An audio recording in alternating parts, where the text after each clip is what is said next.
Всем привет! Город Омск, гараж 108, любительская диагностика. Сегодня у нас Toyota Corona Premia с двигателем 7А LB Leon Burn, двигатель на объединенной смеси.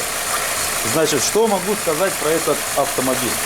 Проблема характерная для этих моторов, значит, то, что двигатель чихает. Вот можем прислушаться, есть такие вот почихивания. Где-то они бывают больше, где-то они бывают меньше. Давайте попробуем с вами разобраться в причине данного явления. Первое, на что я обращаю внимание на этих автомобилях, свои ли здесь стоят мозги. Очень многие автовладельцы любят ставить мозги от двигателя 3S. Мозги с двигателя 3S на моторе 7А полноценно, нормально не работают. Объяснять почему не буду, примите как факт. Хотите, проверяйте сами. Я проверял, вам авторитетно заявляю, что не работают. Далее, как проверить, свои ли стоят мозги. Вот у нас есть пневмопривод, значит, вихревых заслонов системы Leon Burn. Так, попытаюсь сейчас посветить, чтобы видно было шток. На прогазовке, значит, вот этот шток должен шевелиться. То есть пневмопривод... Вот он, видно, шевелится. Соответственно, мозги здесь 100% стоят 7А. Никаких тресовских здесь нету, потому что на тресовских мозгах этот привод не шевелится. То есть вопрос мозгов можно отсечь сразу. Еще даже вот мы ни сканера, ничего не подключили. Смотрим первое, что попадается. Стоит газ. Возможно, у кого-то этот двигатель нормально с газом работает, но так как здесь система объединенной смеси под названием Leon Burn, нормально с газом эти двигатели работать не хотят. Значит, здесь стоит верхний кислородник, не совсем кислородник, а датчик объединенной смеси, что тоже важно для работы всей этой системы. Также здесь есть датчик первого цилиндра, значит, вкручен прямо в цилиндр, по давлению показывает первый цилиндр. Для блока управления эта информация важна именно для работы системы Leon Burn. Вкратце объяснил, особенности показал, в остальном мотор такой же, как все остальные. Вихревые заслонки стоят, вот пневмопривод, которыми управляют. Ладно, с этим у нас вроде бы все в порядке. Обратимся к параметрам сканера. Параметры сканера нам показывают, что значит, здесь у нас явно есть проблема с разряжением, явно проблема у нас здесь с системой топливоподачи присутствует. В общем, что-то автомобилю не здоровится. Кислородник вроде шевелится, в остальном температуру показывает, обороты показывает. Обороты, кстати, завышенные. Для данной температуры это завышенные обороты. 85 градусов они должны были упасть. Ну, блок управления пытается здесь подстроиться. Соответственно, владелец говорит, что менял дроссель. Несколько лет назад был средний ремонт двигателя. Средний ремонт — это перекольцовка. Без расточки, без ничего, просто поменяли кольца. Говорит, кольца залегшие были, поменяли. Состояние мотора внутри не знаю, эндоскопом не смотрел, машина приехала горячая. Соответственно, бороться с этой проблемой пытались с заменой дросселя. Говорит, старый дроссель был с люфтом, с зазорами, изношенный. Поменяли, стало чуть-чуть лучше, но не совсем. Соответственно, смотрим, что же у нас здесь имеется. А имеется у нас здесь следующее. Я уже подключился, значит, осциллографом. Диамаг 2 у нас, значит, первый цилиндр, синхронизация. Далее у нас вот там вот внизу находится разъем датчика коленвала. Ну, в общем, исхитриться и изловчиться тонкими руками можно туда. Можно не там подключиться, можно под бардачком. Сняв бардачок, там блок управления. Ну, мне проще здесь. Подключились, значит, соответственно, погазовали, заглушили, посмотрели. И картина по осциллографу у нас следующая. Картина у нас вот такая. Весьма интересная. Предполагает проверить более детально второй цилиндр. Чем мы сейчас и займемся. Далее, глушим пока. Далее на этом автомобиле нам очень просто можно сделать DX на прокруте. Датчик разряжения подключен в штуцер отбора вакуума газового оборудования. На газовом блоке управления снят разъем, чтобы у нас не работали форсунки. То есть все у нас подготовлено. Осциллограф подключен. Заходим в выбор теста. Выбираем ГРМ, датчик прокрута. Значит, все на частоту дискретизации побольше сделаю. Так, здесь вот у меня старая версия программы. И, собственно, так, DR, прок, механического. Я вот так делаю. Так, приготовились крутить? По моей команде просто крутим стартером, пока я не скажу стоп. Печку выключите, чтобы аккумулятор не садило. Обязательно отключаем все потребители, чтобы нам не садился аккумулятор. Так, готовы? Готов. Крутим. Обратите внимание на звук прокрутки мотора. Компрессия Sound Test в чистом виде. Слушай. Отлично. То есть у нас данные получены через тест эффективности, подтверждаются еще... Ой, стоп. А что же я сделал-то? Сейчас придется еще раз крутить. Вот заговорился на камеру, не переключил с датчика коленвала на датчик разрежения. Давайте повторим, что нам мешает. Да, на слух, в общем-то, все слышно. То есть повторяю тест буквально просто на камеру, чтобы было понятно. Так, готовы? Готов. Крутим. Стоп! Достаточно. Здесь все красноречиво. Итак, вот наша картина. Ой, уменьшилась как сильно. Вот наша картина. Наша картина следующая. У нас очень дикий расколбас. Но так как у нас выпавший второй цилиндр, соответственно. Ладно, давайте посмотрим этот цилиндр с помощью теста PX. Сделал подключение, значит, датчик давления, сдернул разъем с форсуночки, очень удобно, подключил разрядник, подцепил синхронизацию. Значит, на осциллографе все здесь каналы обозначаются. Так, выбираем. Так, у нас. Давайте выберем датчик давления в цилиндр. Больше нам здесь ничего не надо, частоту увеличим. Значит, я все никак не могу, согласно инструкции, задать фиксированную настройку, поэтому постоянно делаю вот это руками. Ну, вам на видео покажу. Ладно. Далее в обязательном порядке делаем выставление нуля. 0 выставили. И, значит, у нас дальше датчик давления, второй цилиндр. Так, датчик давления, второй цилиндр я задал. Запускаем.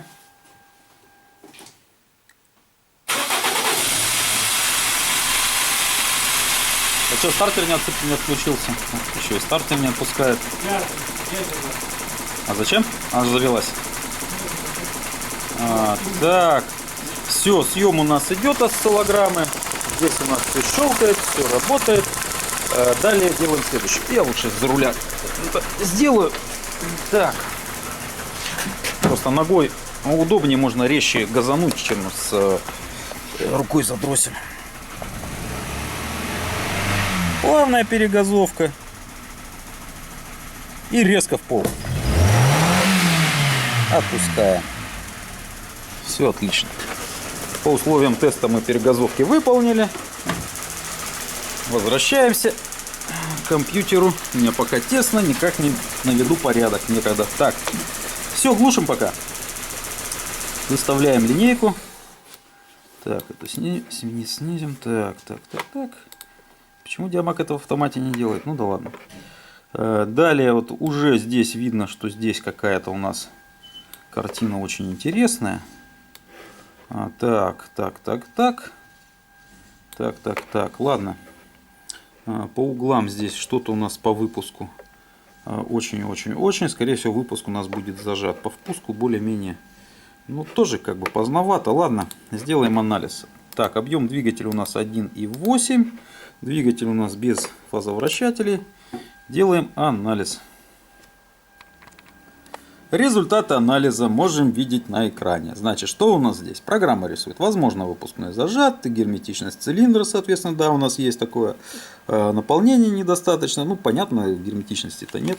Соответственно, комплексные потери у нас 27.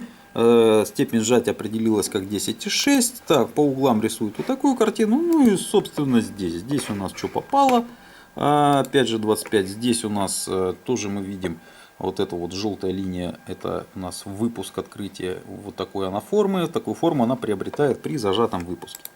Далее здесь у нас опережение линейно. Так, выпуск у нас интересует, какой-то подпор здесь показывает. Возможно, кстати, катализатор есть на машине? Вот, владелец не знает, есть ли катализатор. Ну, опять же, судить по По этому анализу сейчас достоверной информации не будет о выпуске, потому что у нас цилиндр неисправен. Надо сперва мотор привести в исправное состояние, а потом уже оценивать противодавление на выпуске. Но, по крайней мере, у нас не наполнения толком нет, а откуда оно будет, у нас дырявый цилиндр. Вот, в общем-то все. Программа нам все сказала, показала, все отлично. Теперь проверяем руками. Подключил пневмотестер, второй цилиндр у нас в верхней точке. В такта сжатия, так, чтобы видно было. Накачиваем.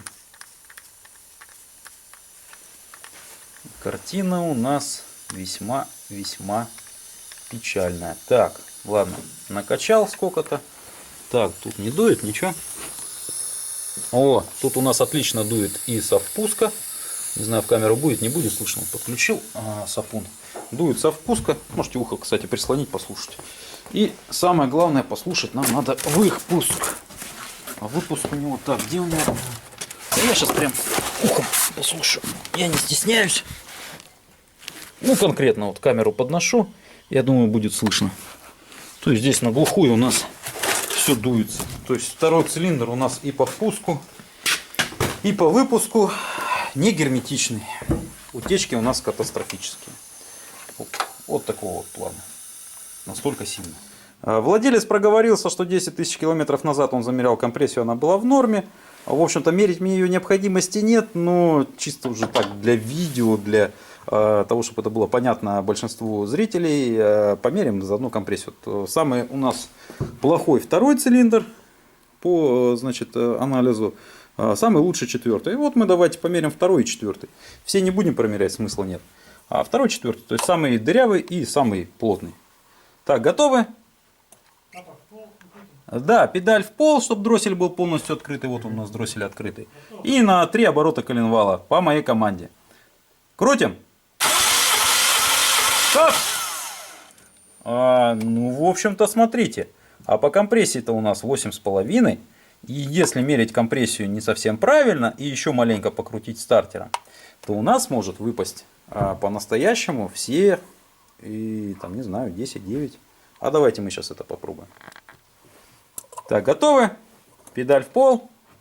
Крутим, пока не скажу стоп. Сейчас будем крутить дольше до максимального давления. Крутим.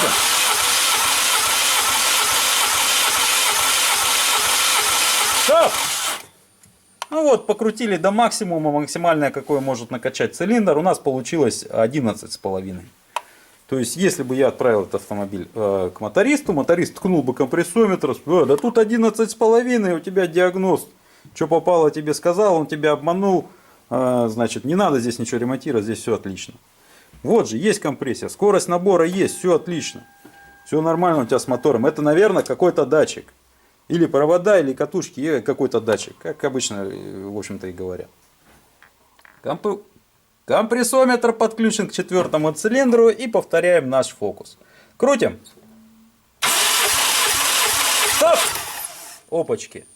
А у нас за 3 оборота, даже 4 тут получилось, у нас набило давление 12,5. У нас второй цилиндр такого не набил за 8 оборотов. Соответственно, даже по компрессометру можно сделать выводы, что у нас есть проблема с компрессией во втором цилиндре. Вот, в общем-то, и весь секрет этого двигателя. Значит, по данному автомобилю более-менее понятно. У нас сифонят клапана. По набору компрессии есть подозрение, что клапан не прогорел. Конечно, кромку оценить мы не сможем прилегания. Но посмотреть, дырявый клапан или нет, треснутый либо нет, начал прогорать или не начал прогорать, мы видеоэндоскопом можем. Владелец на данную процедуру согласился, поэтому сейчас мы автомобиль выгоняем на улицу, остужаем двигатель и опускаем камеру, смотрим. Двигатель у нас маленько подостыл, значит, температуру достаточно для того, чтобы опустить камеру, терпит, все нормально. Ну и, значит, собственно, смотрим цилиндр. Второй цилиндр у нас. Второй цилиндр. Так, старт видео. Первое, что можно здесь увидеть. Ладно, вот тут у нас поршень. Красивенький. Так, владелец сказал, что 80 тысяч назад у него был средний ремонт мотора, то есть замена колец. Кстати, вот кто смотрит мои видеоэндоскопии, обратите внимание, нагара нет на поршне. Это большой плюс для данного двигателя. что интересно. Причем это не отмытый антифризом поршень. Вот поршень патина есть, то есть в нем горит, все нормально. Но нет нагара. Это как раз таки говорит о том, что у нас именно по, так сказать, маслосъемным кольцам, там всякие там сальники, не сальники, то есть по этой части мотор работает у нас относительно правильно. Но есть здесь один нюанс. Нагара-то вроде бы нет, все отлично, да.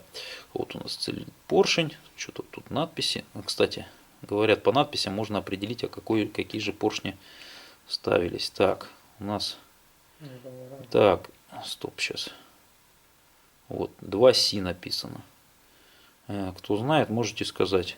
Это родные поршни, да? Понятия не имею. Ну, владелец затрудняется ответить, родные, не родные. Ну, кто ремонтирует, говорят, Тейкин ставят поршни. Ну, не знаю. Ладно, у нас вопрос-то вообще не в этом. Просто я на поршень обратил внимание именно за отсутствие нагара. Плюс смотрим стенку цилиндра, а у нас нет хона. А вот у нас небольшие остатки есть хона. Фрагментарные, ну прям вот совсем с боковой стороны, а здесь у нас все вышаркано. Это говорит об износе цилиндров. То есть кольца-то поменяли, а стенки цилиндров-то не поменяли.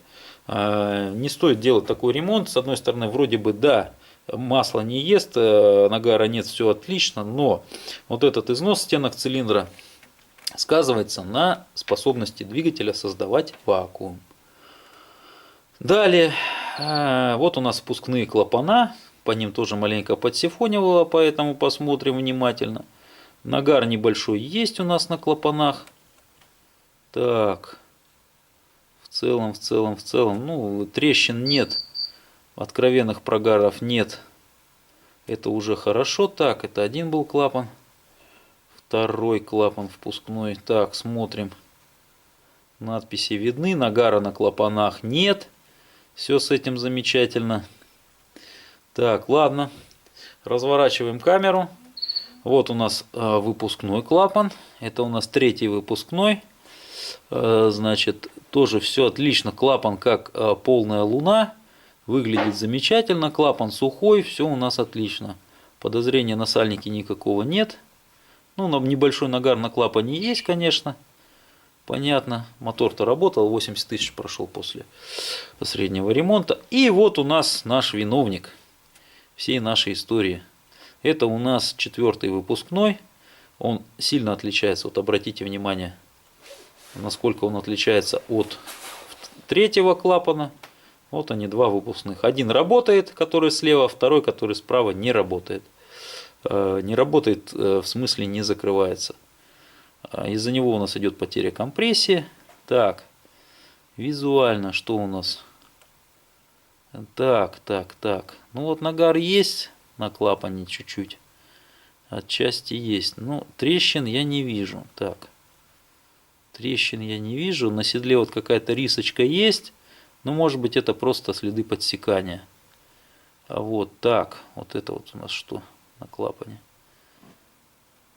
Ну, как бы тоже вот рисочка есть, подсекание, потемнение, но это еще не трещина. Так, прогара нет, трещин нет. В общем-то, владельцу повезло. Я думаю, что клапана отрегулирует, и все у него будет, ну, не на 100% нормально, потому что, опять же, не упускаем из внимания стенки цилиндра, которые без хона. Соответственно, без хона с выработкой. Потому что отсутствие заводского хона – это выработка. Вопрос не в том, что хорошо хон или зеркало хорошо. Нет, когда стерт заводской хон, цилиндры выработаны. Клапан, да, вот у нас.